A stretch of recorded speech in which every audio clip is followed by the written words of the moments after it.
कि क्या ये 1979 से पहले का ईरान क्या आ सकता है? मैं इस पर सर आपका रिएक्शन लूंगी, लेकिन क्योंकि दुबई की अगर बात कर लेते हैं, यहाँ पर भी आपने अटैक की तमाम तस्वीरें देखी। कई भारतीय हैं जो कि दुबई में फंसे हुए हैं, हालात को लेकर के वो भी इस वक्त काफी परेशान है। साक्षी, ऐसे में उनका क्या कुछ कहना है, क्या कुछ वो अपील हमारी सरकार से कर रहे हैं वहां पर फंसने के बाद में, आपको सुनवाते हैं।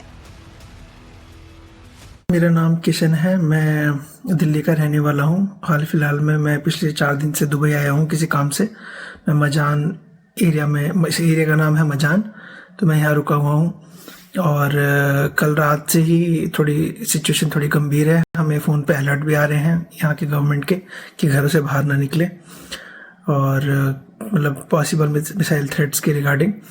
उसके अलावा यहाँ पे हमने विंडो के पास खड़े होकर थोड़े धमाके भी सुने हैं, लेकिन कुछ दिखा नहीं है कि कुछ कहीं पे कुछ ब्लास्ट होता हो दिखा हो या फिर कोई धुआं निकला हो। बस आवाज़ें आई हैं आसमान से, ऐसे कैसे मिसाइल जा रही हैं या फिर धमाके हुए आसमान में, ऐसा कुछ। बाकी आज यहाँ पे थोड़ा सुनसान है एरिया रेगुलर के मुकाबले। मैं आपको दिखा भी देता हूँ। आप देख रहे हैं बहुत एक आधी कोई बस दिखेगी आपको या कार।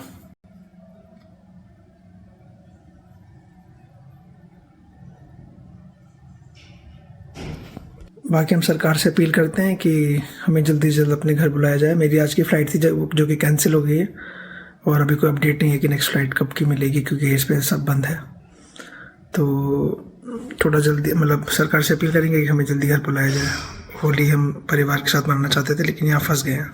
आपने सुना किस तरीके से इंडियन स्टूडेंट्स वहां पर फंसे हुए हैं। सबके बीच में ये दुबई की बात थी। अब आपको ईरान से भी खबर बता देते हैं, जहां पर ईरान में 84 भारतीय लोगों के फंसे होने की जानकारी है। वहीं पुणे के Indira school of business studies के स्टूडेंट्स बताया जा रहा है फंसे हुए हैं। 84 लोगों में से 80 स्टूडेंट्स और 4 टीचर इसमें शामिल बताए गए हैं। तो ये बड़ी खबर है। अलग अलग जगहों पर जो इंडियंस हैं वो फंसे हुए हैं। मिनिस्ट्री ऑफ एक्सटर्नल अफेयर्स के कॉन्टैक्ट में लगातार वो तमाम लोग जो कि इन मुल्कों में इस वक्त फंसे हुए। सबसे बड़ी बात है, अगर आप देखेंगे बड़ी तादाद है, लाखों लाख की तादाद में भारतीय हैं जो कि मिडिल ईस्ट में रहते हैं। कोई वहां पढ़ाई करने के लिए जाते हैं, कोई वहां पर शिफ्ट हो चुके हैं, कोई बिजनेस करते हैं, और ऐसे में उन लोगों को लाना अब एक बड़ी चुनौती होगी। हालांकि भारत की तरफ से भी तमाम चीजों को लेकर के पूरी निगाह रखी जा रही है। अभी जो खबर है, जो स्टूडेंट्स वहां पर फंसे हुए हैं उनसे लगातार जो वहां पर इंडियन एम्बेसी है वो कॉन्टैक्ट में है, जो विदेश मंत्रालय है उसके पास पूरा डेटा है कि कौन कौन लोग कहां पर हैं, उनसे लगातार जानकारी हासिल की जा रही है। और इस बीच पुणे के Indira school of business studies के स्टूडेंट्स बताए जा रहे हैं, जिसमें 4 टीचर्स हैं, 80 स्टूडेंट हैं। कुल मिलाकर 84 जो लोग हैं वो फंसे हुए हैं। ईरान की हम बात कर रहे हैं। यूनिवर्सिटी के डीन का ये कहना है कि हम मिनिस्ट्री ऑफ एक्सटर्नल अफेयर्स के लगातार कांटेक्ट में हैं। जेटली सर, इससे पहले हमने देखा था कि कहीं ना कहीं आभास तो इस जंग का पहले से ही हो गया था। यही कारण रहा कि जो मिनिस्ट्री ऑफ एक्सटर्नल अफेयर्स के ऑफिशियल स्पोक्सपर्सन है रणधीर जायसवाल, उन्होंने पहले ही फर्स्ट वीक ऑफ जनवरी साल के शुरुआत में ही ये एडवाइजरी जारी कर दी थी कि अवॉइड ट्रैवलिंग टू ईरान।